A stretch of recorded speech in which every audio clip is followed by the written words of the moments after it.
Magandang gabi po sa inyong lahat. Ako po si RP Lazaro.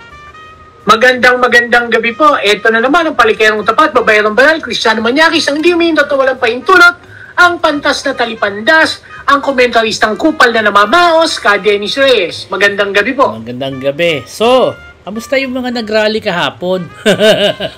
Nakakatakot. Punta ng Forbes Park. Wow. Oo. Nandun doon, nakaw ng pera guard ng bayan, sabi ni Barsagang Tililing. Nahirapan silang itaboy ng guard. Bakit? Mag-isa lang yung guard, tatlo sila eh. Tayo dyan. Si Barsaga, yung taga-bitbit ng bangko, tsaka yung taga-kuha ng picture. Oh. Dami nila, no? Pero may mga dumating ba talaga? Sabi, binuo nila yung guard kasi tatlo sila, 3-on-1 eh. 3-on-1. Talo. Puta-puti na lang, magaling dumiskarte yung guard. Ano ginawa ng guard?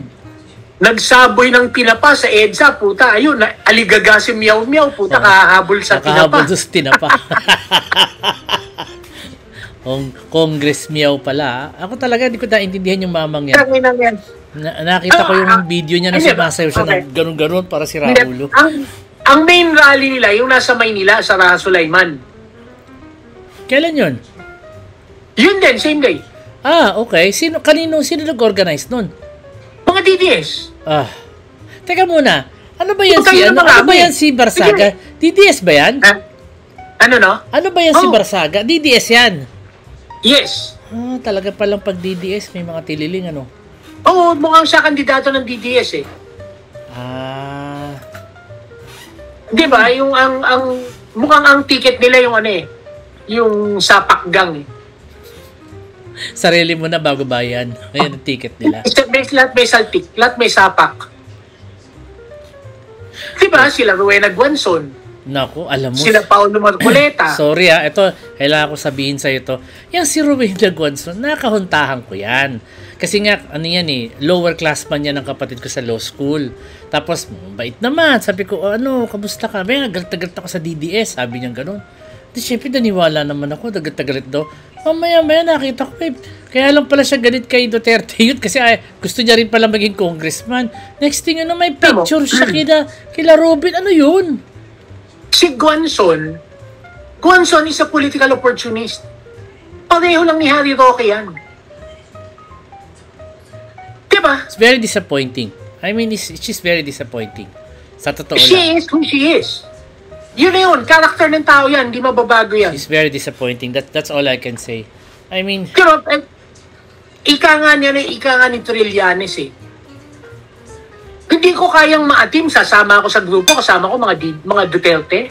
Oo nga. Ba't ka sasama doon? Kung hindi naman diba? Kung wala naman doon ang political ano yan. Yan sila Guanzon, sila Bam Aquino, sila Kiko Pangilinan. Pare-pareho yan. Transactional ang politics nila. I'm still having a hard time. It's not about principles. I am still having a hard time with Bam. And I'm still having a hard time with Kiko. Yung tsahin ni Bam, kakilala ko. Hindi daw DDS. Niwala naman ako for many years.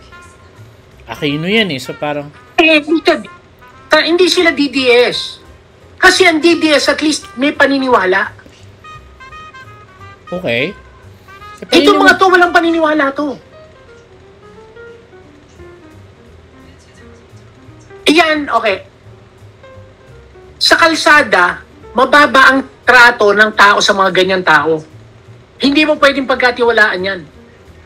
Hindi mo alam kanino sila eh. Yun na ang hirap nun eh. Yan, kapag naging addict, pati nanay niyan ibibenta para lang makapagdroga. Yan yung mga walang prinsipyo sa buhay. Hindi pinagkakatiwalaan. Ibebenta ka niyan pag binigyan ng pagkakataon. Okay, marami din galit it's that simple. You would find, alam mo, masakit man isipin, pero malalaman mo sa huli, like si Kiko, has anybody ever really forgotten na siya si Mr. Noted? Di ba siya tagapagtanggol ni Gloria dati? Dati, oo. Tapos nag-i-anti-Gloria, panay-rally. Tapos nag-i-anti, di ba, anti-Duterte.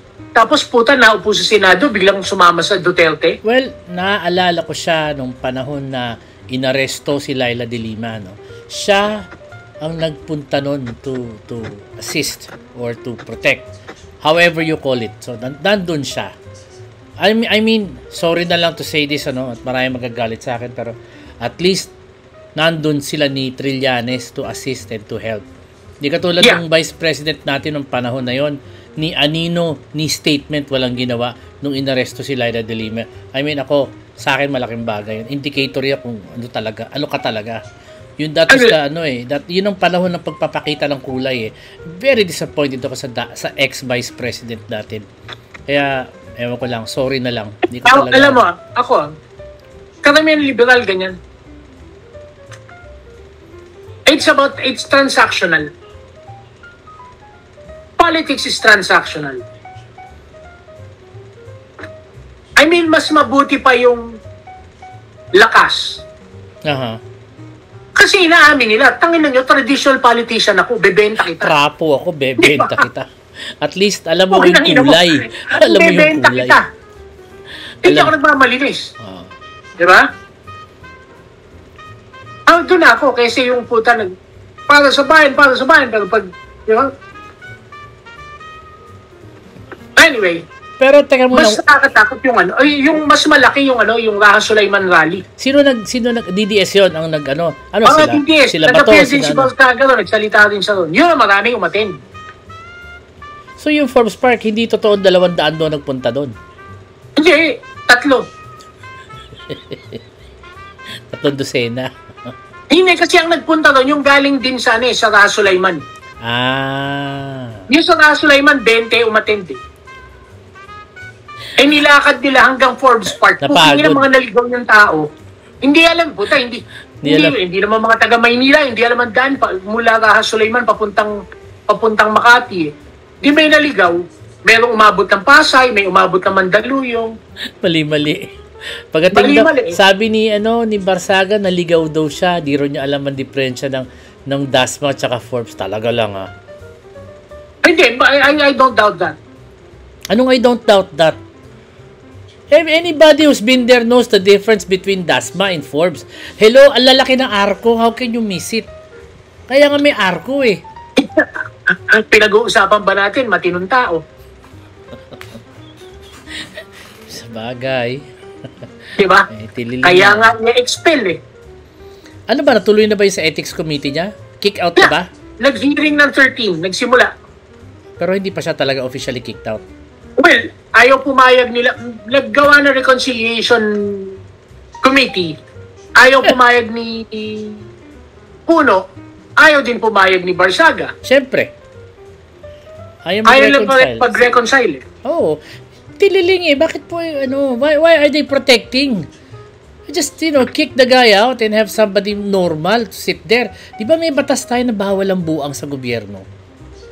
Oh, bawal din yung mga yung mga born with mental, sorry to say PWD advocate naman ako, pero bawal yung merong mental defect.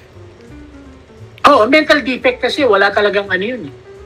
Like yung, sorry, di ko babanggitin pangalan, Chismis, yung anak doon ng isang dating senador na nasa gabinete na ngayon, na ang nanay ay artista, na naging governor ng isang probinsya.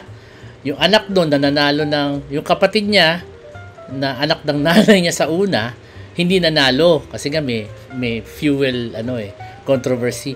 Pero yung anak yung nilasabi na niya palagi, I love you, hindi pala siya yun, yung palang pangalawa yun. Anyway, yung pangalawang anak, meron daw ADHD. Ewan kung totoo. Pero yun ang naging congressman. Ang hilig-hilig natin bumoto ng buang sa Di ba tayo nag-iisip? Di ba tayo puta na kung nga lang, kung clerk nga lang, ang dami-daming requirements, may NBI clearance pa, tsaka may certificate of good mental health. Pagkatapos itong mga to, hindi natin mahinga ng SALN, hindi natin mahinga ng transcript of record. Bubuksan na ang SALN. Yes, nakita ko yun, bubuksan ng SALN. Good news. Ngayon, naintindihan ko na ito sinabi sa article ni Bilyonaryo, na dati daw, pag humingi ka ng SALN, tama yung sinabi mo nung nakaraan na kailangan pumayag yung taong hinihingan mo. Sino ang tara papayag doon? Di malamang, hindi ka makakakuha ng SALN kahit nung mga ka maghapon dyan. At hindi basta-basta pumayag Oh. Dapat yung approval niya in writing and notarized. Papayag ka na, susulat ka pa, pupunta ka pa sa abogado, magpapanotaro ka pa ng 200, bago ka papayag na, sige, kalkalin mo buhay ko, parang ganon. Yes. Kasi walang papayag nun. Hindi talagang pinahirapan nila. Kasi nga ayaw tulad nila. ng ginawa ng Supreme Court sa impeachment. Ginawa imposible. Pinahirapan. Yan ba ginawang imposible. Mare-reverse pa ba yan? Yung sa ginawa ni Leonen. That's the point. Bakit hindi sila makapag-release? Ano ibig Hindi sabihin? nila magsagot. Hindi ba the Supreme Court has been known to reverse itself in the past? Yeah. Pero how the fuck do you get back from such a blunder? Factual mistake. Wala bang ibang ahensya na pa pwedeng bumaligtad niyan? Wala bang magagawa ang presidente dyan? Proclamation, blah blah? Seryoso ka doon? Yun na yun? Yes. That's the last? Yun na yun. Yes. Tangina pa, paano nila babaligtarin yun? Hiyang-hiya sila. Factual mistake. Ganon ka bobo si Leonen. Baka naman tinretin yung pamilya. Wala naman. I'm just trying to give him some kind of cop out kasi I really was very I had a lot of faith with him na itong taon to may isang matino sa pero ewan ko kung ano nangyari doon. Umulan ba ng pera? Again, it's about character. Tapos hindi naman siya naging CJ, naging CJ Sigismundo. Ano yun? Hindi pa naman siya mo senior at that time. Bago lang yung Sigismundo, si Duterte lang ang nag-appoint dyan, di ba? Bakit siya? Ay puta naman, kung credentials at credentials lang. Remember, si CJ Hesmundo, naging ombudsman, naging Solgen, naging Sandigan Bayan. Di ba maganda rin ang ni Leonen? Prof sa UP. Hindi pa major subject. Okay. Malaki lang ang bilib ko kasi akala ko magaling Akala ko talaga magaling. Pagka kinumpara mo siya sa kasama niya sa Supreme Court, ang credentials niya manipis. Parang yun nangyari. Mas mabigat pa ang credentials ni Pilo. Sino si Pilo? Hilbay. Si Hilo. Hilbay, Ganun ba nangyari kay Sereno? Manipis din daw ang credentials kaya daw sobra yung kay Sereno. Saka nahulihan siya na hindi siya nag-submit ng salin. So totoo pala yun? At dinaya niya. And going back, lumalayo na naman tayo. Going back so ngayon na sinabi na fixated ako doon sa issue ng salin So pag does that happen overnight? Pag sinabi ni Boying na ito gagawin natin, kailan ako media, kailan ko hingi ng salin ng may salin? Kailan ko pwede hingin yun? Paglabas ng memorandum order niya.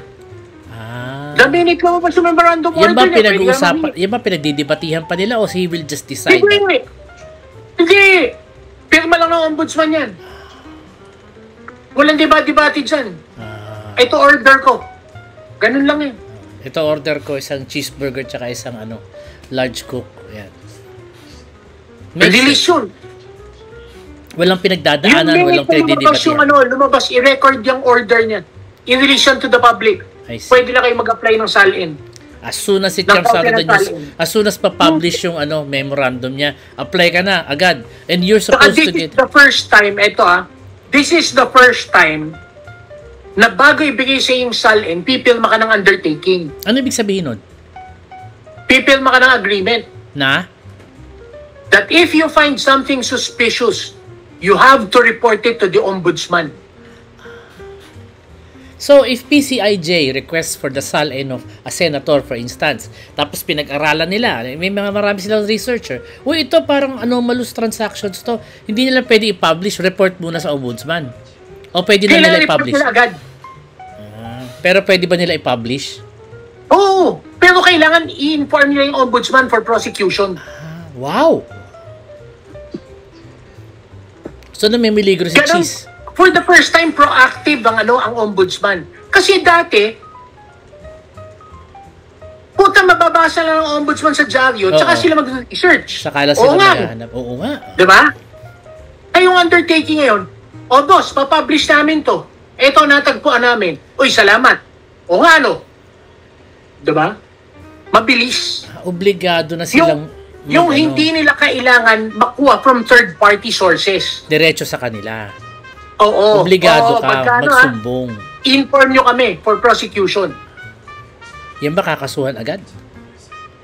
Siyempre, titignan muna nila, hanapin nila yung legal basis.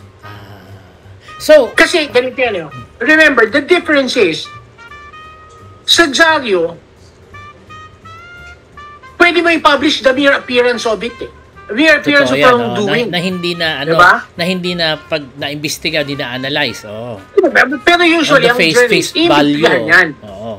Okay? Pero, ang locus ng evidence magkaiba.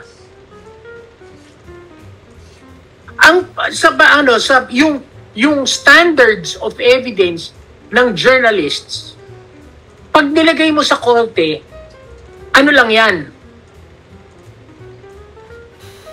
Reasonable,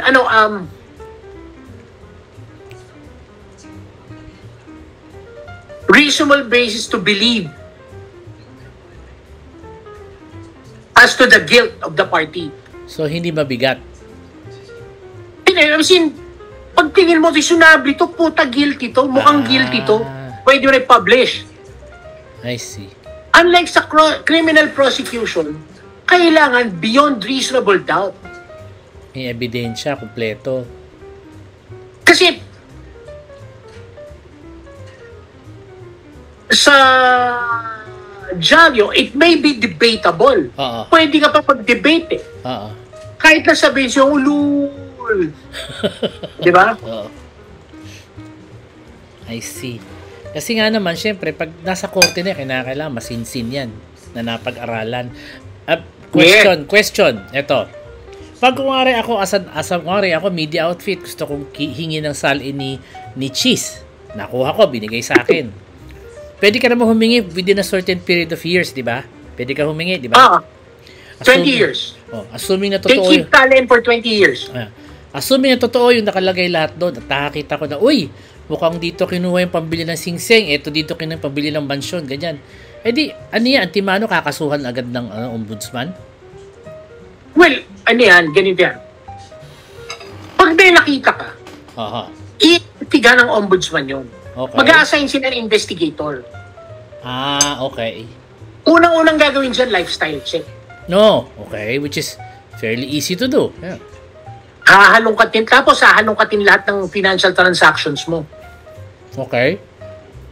Lahat ng nakapaligid sa'yo.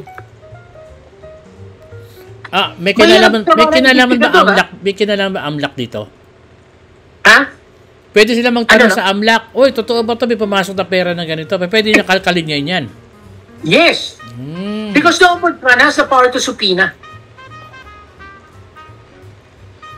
May subpoena power sa ombudsman eh. So maglalabas ngayon si BPI, kung sino BDO man yung bangko niya, ito yung mga pera niya dito sa amin, pwede na pala yun. Subpoena juice tecum lang yan. Which means? Documents. Pagka sinabi niyo yung tao ang kailangan mo isupina para magsalita, ad testificandum yun. To testify. Yung mga dokumento na yan na nire-release sa ombudsman, let's say sa AMLAC, naturally these documents are still confidential as far as the public is concerned. Sila lang ang makakakita nun. Yes. Until such time as technically public document dapat yan eh. Oo, di ba? Okay. Pero dahil may bank secrecy law, yung individual transactions are private. until such time as i-file sa korte. Okay.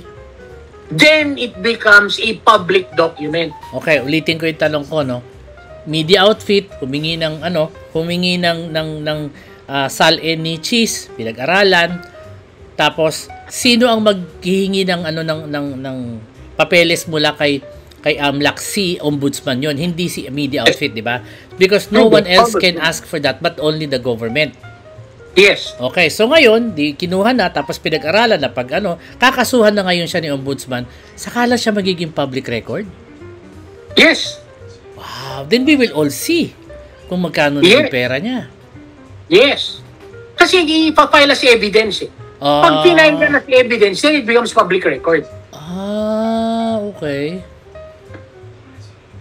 Meron na ba Kaya tayong... karaniwan, pagka ganyan kaso, inaabangan agad ng mga tao yung Oo, filing. nakaabang na sa labas yan, yung mga reporter. Kasi yung filing, once pinail, tangina pwede na silang humingi ng dokumento nun sa korte. Tapos nakwentuhan nun. Oo. Kasi official na yun eh. When was the last time we had something like that? Na nabuksan na nakita yung yung bangko, yung bank records. Meron ba tayo sa kasaysayan ng ating gobyerno may na-prosecute na ba tayo in that way? Parang wala Don't no? that accounts. Ay, pero hindi naman nga nila binuksan yung envelope. Saka yung ano itong kay ERAP? Yun nga, Jose Pidal, di ba? Ay, hindi. Oo. Yeah, but they didn't open the envelope, remember? Because it turns out the envelope was empty.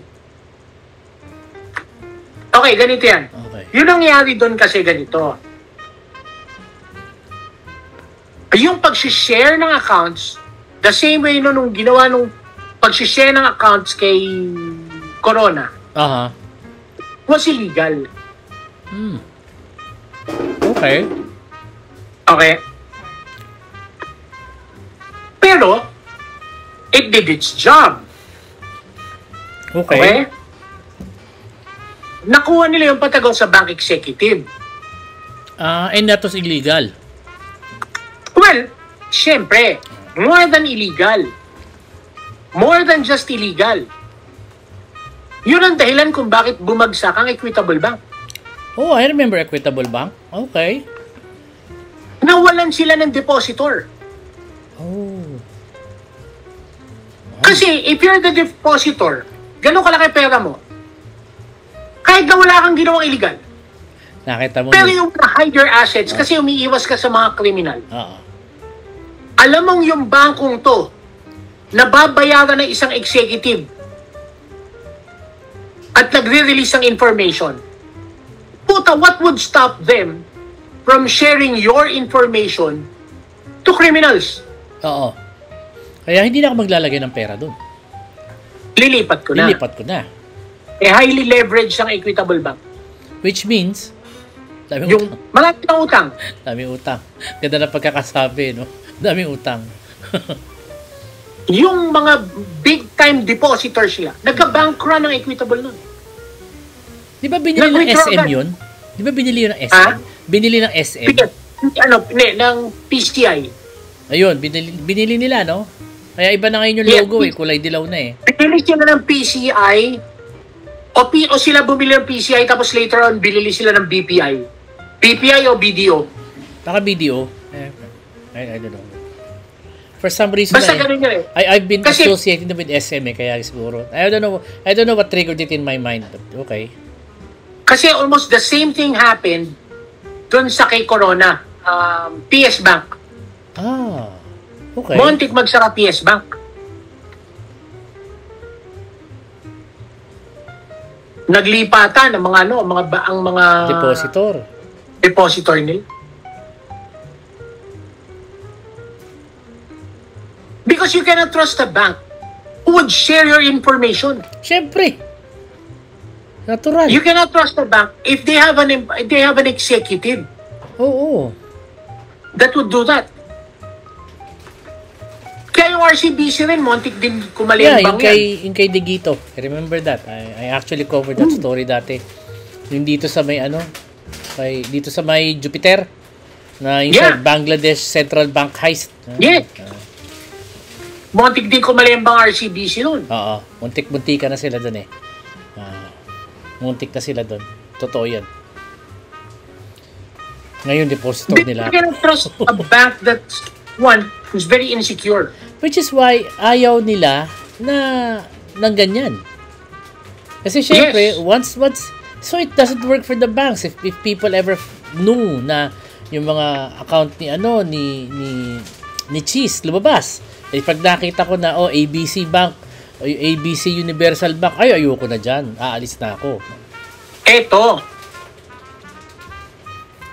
Sa katangahan nila Cheese. Hindi mo kailangan ng hindi mo kailangan ng AMLAC.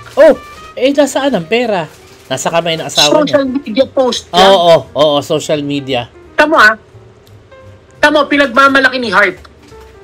Na pagka pumunta siya sa Paris, sa Paris, para rumampa sa kalsada,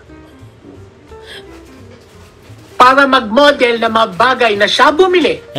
Para sa sarili niya. At may dala siyang may sarili siyang makeup artist, glam team. Saan ka nakitang fashion model na may sariling glam team? Siya lang. May pera eh. Ibig sabihin, hindi binabayaran ng fashion house? Oo, wala nagbabayad. Siya nagbabayad nun. Ano yung model niya? Nagyayabang. Obvious pa. Nagyayabang siya. Okay. Pinagyayabang niya na binabayaran siya ng 2 million every time. Sabi correct? Niya. Pero hindi. Sarili siyang glam team. So nobody's paying her. Obviously.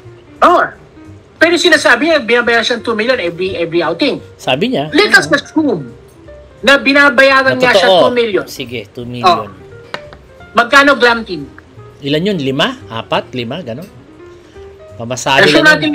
Pamasahe lang. Magkano sweldo ng isang tao? Pamasahe na lang to Europe and back. Hindi, wag muna pamasahe. Sweldo muna. Siguro mga 50, 40. Ganon siguro. Ikaw lang ang kliyente. I-assume natin bakla sa kanto yan. 50 mil lang ang sweldo niya. 50 mil, okay.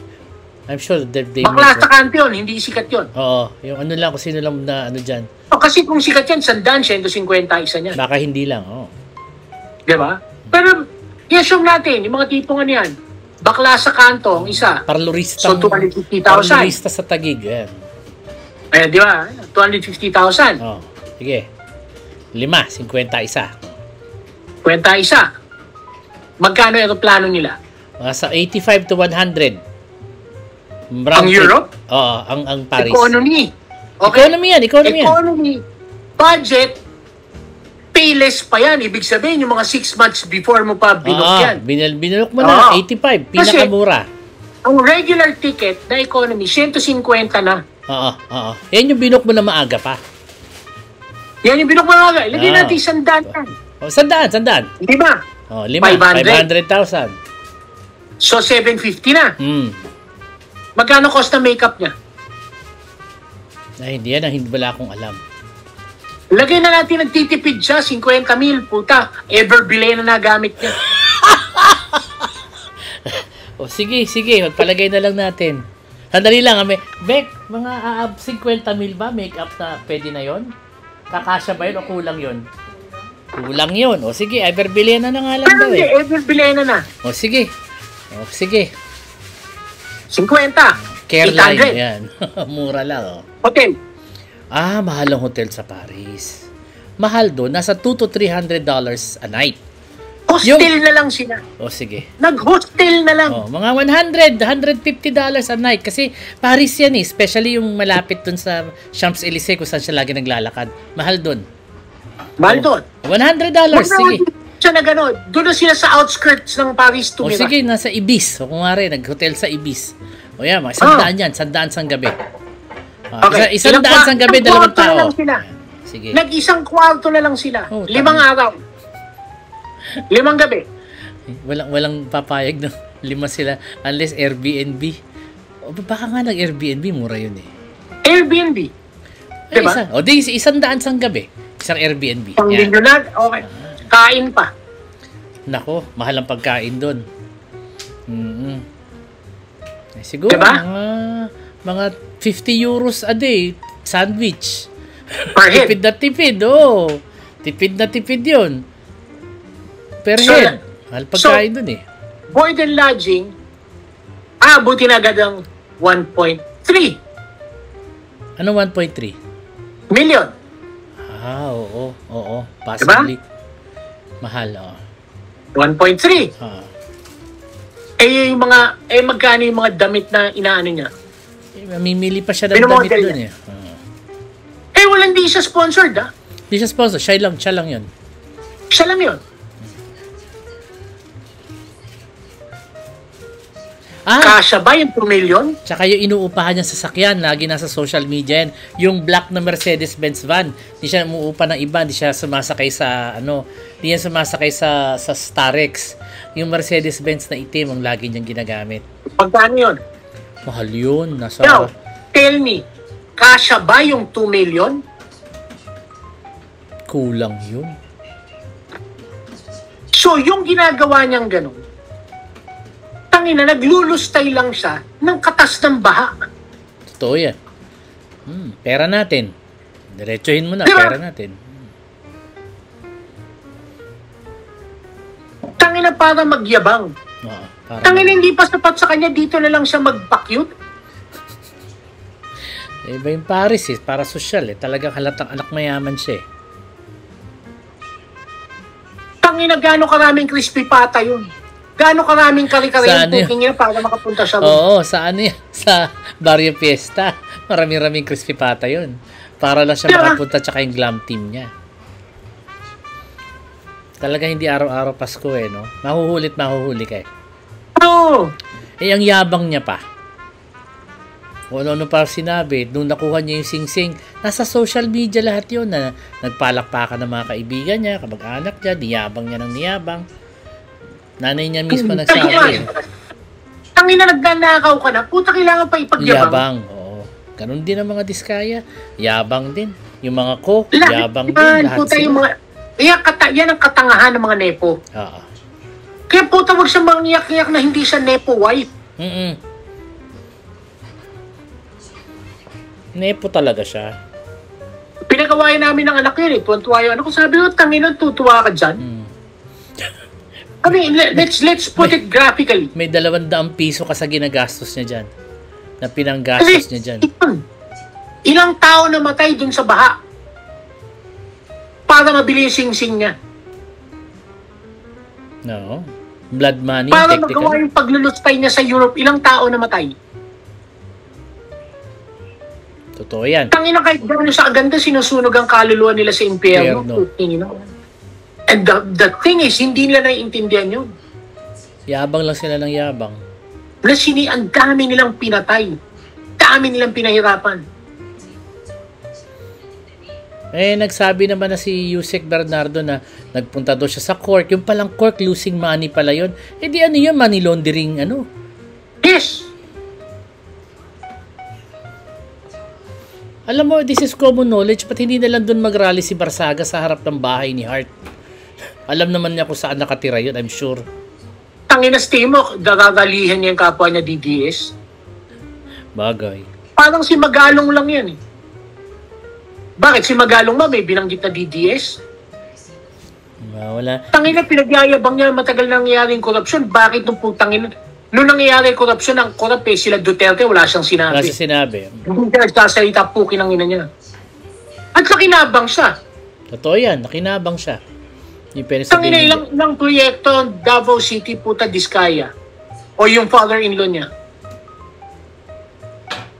Kahit sila dyan sa Baguio, dami din niya pinakinabangan dyan. Buti nga umalis siya sa committee eh. Tanginang yun. Nakakasukay ang mga taong ganyan. Well, kung mas mataas pa respeto ko dun sa harapan, sabihin siya, magnanakaw ako. May kilala akong ganyan eh. Pero yung mga putang ini, ipokrito, yung puta.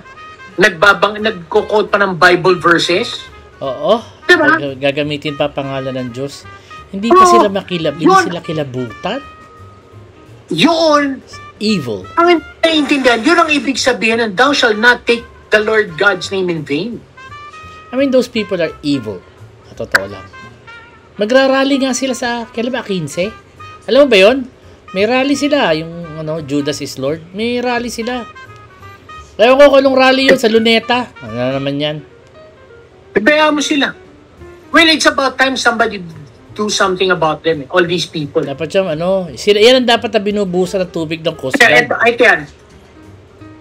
Diyan, ang tingin ko dyan, mangyayari sa kanila katulad na nangyayari ngayon sa Iglesia ni Cristo. Okay, ganito yan. It is not the religion that's a problem. It's never the religion. Okay. It is their members who do bad things, mga scammer, mga magdanakaw, who hide behind the religion. The religion. Na puta, pag nagreklamo ka, sasabihin, religious war yung puta, ina-advocate mo. Putang ina mo, hindi ka na pwede sabihin huwag ka magnakaw dahil membro ka ng Jesus Lord, dahil membro ka ng Iglesia ni Cristo. Dahil religious minority kayo, dahil born again kayo, dahil protestante kayo, dahil kami, katoliko kami, hindi na ako pwede magsalita na putang ina nyo, huwag kayo magnakaw. Wala sa relihiyon yan. Magnanakaw, pero pareho yan. Yun, ang taking the Lord's name in vain. Because they hide behind the religion. And the assumptions of their religion na dapat ganito, dapat ganyan. Kung makasalita sila, para silang may direct line sa Diyos na nag-uusap sila ng Diyos. Doon ako nagagalit eh. Lahat yan magsalita. Kahit pare ng Katoliko, may ganyan. Hindi ko minsan nagagalit. Parang kami pa may kasalanan na magnanakaw kayo? Diba? And you know, the worst thing that I've heard religious people say is, sasabihin nila palagi, it's God's will. Anong alam mo sa? Bakit pagkausap kayo? Talaga lang? Ay, naku. I really hate hearing that. God's will. Tangina mo, gusto mong gawin yan. Yan yung mga dapat tuwing Biyernes Santo, dinadala sa Pampanga, pinapako sa krus eh. Gusto ko nga, buhusan lang ng tubig ng bombahin lang ng tubig ng Chinese Coast Guard eh. Ako yun lang ang gusto ko sa kanila eh. Para matauhan. Tapos yung magpapalo, yung maggaganon. Oo. Sa penitensya. Diba? Alam mo yung pinapalong gano'n, may plate pala yun. Penitensya, sa dulo daw may bubog, sabi nila. Oo. So yun, magpapalo sila. Tapos kada kantong daanan nila habang ganun, bubusan mo alcohol. O kaya suka. Sakit yun. Suka, puta, tubig alat, mga ganun.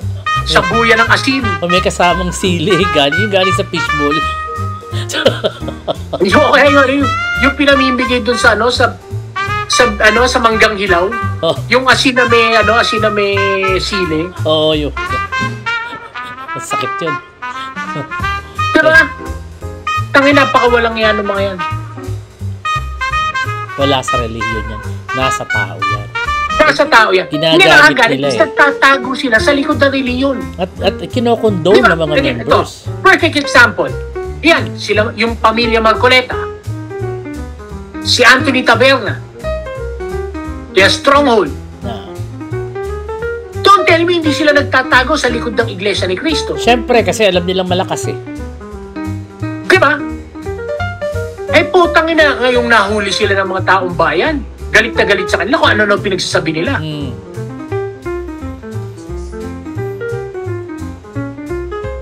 Tingnan namang gagong ka-Eddie Boy. Pinagtatanggol, sumasawsaw. Palibasa, putang, gago nga eh. Kasali siguro siya, ganun lang naman. Ang nagtatanggol ay kasali. Yun. Diba? Magtatanggol ba ako, hindi ka kasali? Malamang complicit ka in one way or another. Nakinabang ka na, mantikaan ka, ganun lang din yun. Anyway, to wind down, isa pang ito naman, although luma na yung balita, pampangiti na lang sa atin, di sabi ng ICC, hindi na yung interim release hindi na matutuloy. Dahil mismo sa mga pronouncement ng mga anak. Ito, alam mo, yung mga pronouncement ng mga, yung pronouncement ng mga DDO. Hindi nila iniisip, sinasabi nila. Pag sinasabi natin noon pa It was for the Filipino audience. Was for the DDS. Ah. Alam nila hindi nalalaya. Oo, alam na nila yan eh. Kaya kung ano nung fake news na nilalabas nila eh. Wala, hindi na malalaya. Mabubulok na yan dyan. Alam nila yan. Sabi nga nila, meron ang daw TikTok sila. na nga ngayon ni Duterte, yung Wild Swans. Ano yun? Bringing home the ashes. Okay na pag umuwi, abo na yan. Malamang. Meron bang pinauwi? Meron daw pinauwi ang ICC at one point in time because of medical Very reasons. rare. Pero meron do isa. I can't remember. Basta Yeah, nabasa ko at sa- hindi murder ang kaso. Oo, hindi naman kasi ganun kabigat. Nagnakaw lang siguro sa gobyerno, pero hindi naman murder o hindi naman ganun hindi naman genocide. So Hindi technically, genocide. ito ba kay Hindi. Duterte para genocide ba yung Hindi ginawa crimes niya? against humanity ang kaso. Oo. Teka muna, ito ba si Duterte matatawag mo bang genocide? Parang hindi. Hindi. Crimes against Hindi. humanity lang. Crimes against humanity, murder. Oh, pinagpapatay niya yung mga ano eh. Oo, kaya hindi siya genocide because it was not against An entire a race group. culturally, ano to? Ano yung term doon? Hindi culturally diverse eh. Culturally distinct. Culturally distinct Mm-hmm. group of people. Pero, di ba? Tsaka hindi general doon sa group Teka of muna. people na yon. Di ba yung mga lumad pinapatay din nila? Totoo ba yun? Alin? Yung mga lumad? Yes, pero ang problema nun, walang lumabas na testigo nun eh. Oo nga, wala nga. Dinala pa nga ni ano yun eh. Yung Pinasal pa sa patayan na yan ng Europe mga yun eh. lumad started way back in the 80s. Ah, okay. So, hindi yung Duterte. Okay. Tagal na pala. Duterte yan! Ha? So, that would have been genocide, technically. Well, hindi ganun karami. Ah, okay. Kailangan ba marami? Diyos ko tayo. Pa isang bayan, Well, gano'n. merong threshold yan eh.